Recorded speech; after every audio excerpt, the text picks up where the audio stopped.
Cette fois, c'est pas un ni deux, mais trois immeubles en même temps que vous allez pouvoir acheter. Trois immeubles à vendre à Vierzon à 265 000 euros. Dedans, vous avez deux studios, deux duplex et deux apparts. Alors oui, vous n'avez pas 14 logements, vous en avez 6. C'est déjà pas mal, surtout qu'on nous annonce que tous les appartements sont refaits à neuf. Chauffage électrique et gaz, donc bon, à vérifier, hein, parce que bon, généralement, c'est pas les deux.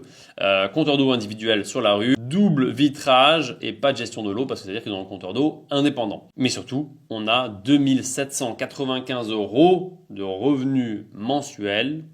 Et ça, c'est quand même assez incroyable, parce que si on s'amuse à faire un petit calcul de renta en comptant une taxe foncière de 1 mois, on est à 2795 fois 11, soit en gros 30 000 à l'année. Et on divise ça par 265, si je fais un petit calcul, ça fait à peu près 20 000 euros de frais notaires, donc 285. Je divise ça par 285 000 et ça nous fait 10,8% de rentabilité nette sur ce projet-là. Alors oui, je n'ai pas compté de travaux. Oui, j'ai fait une estimation de la taxe foncière. Mais comme ça, après juste les informations du texte, voilà les infos que j'ai. Maintenant, on va aller regarder les photos. On va voir si ça paraît cohérent ou pas. Bon, pas incroyable, mais c'est pas forcément des fois toujours nécessaire de refaire tout à neuf en termes de façade extérieure parce qu'au moment où il n'y a pas de problème d'infiltration, etc.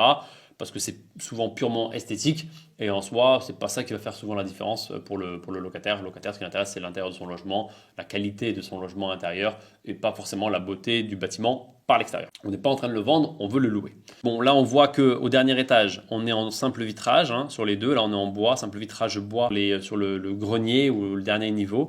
Donc, je ne sais pas si c'est aménagé ou pas, je pense pas, à vérifier. Donc, il y a potentiellement soit un aménagement à faire, soit si c'est loué, c'est un problème parce que là, du coup, le DPE risque d'être très mauvais.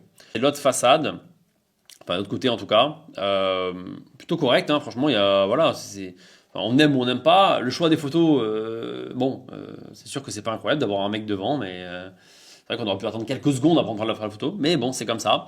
C'est pas dégueulasse et on a que ça comme photo. Bon, donc évidemment, il va falloir appeler. C'est un particulier en direct. Il va falloir appeler, poser plein de questions, vérifier que le refait à neuf correspond à nos standards de refait à neuf, ce qui, je pense, ne sera pas tout à fait le cas. Il ne faut pas rêver, des produits à 10,8% de renta net sur le marché, refait à neuf, déjà loué avec des bons locataires et un bon DPE. Je ne dis pas que ça n'existe pas, mais c'est une anomalie. Donc, soit il y a une couille, il faut la trouver, soit c'est un projet gigantesque et incroyable, mais le temps que je fasse l'annonce et que je fasse la vidéo et que je la publie, il sera déjà vendu. Donc, voilà, appelez quand même, vous pouvez appeler, aller regarder, poser des questions, la taxe foncière, demander des photos complémentaires pour voir l'état des logements, le profil des locataires à l'intérieur, savoir s'il y a des impayés ou pas, et les DPE éventuellement. Voilà. Donc c'est un oui, mais il y a quand même plein de choses à vérifier.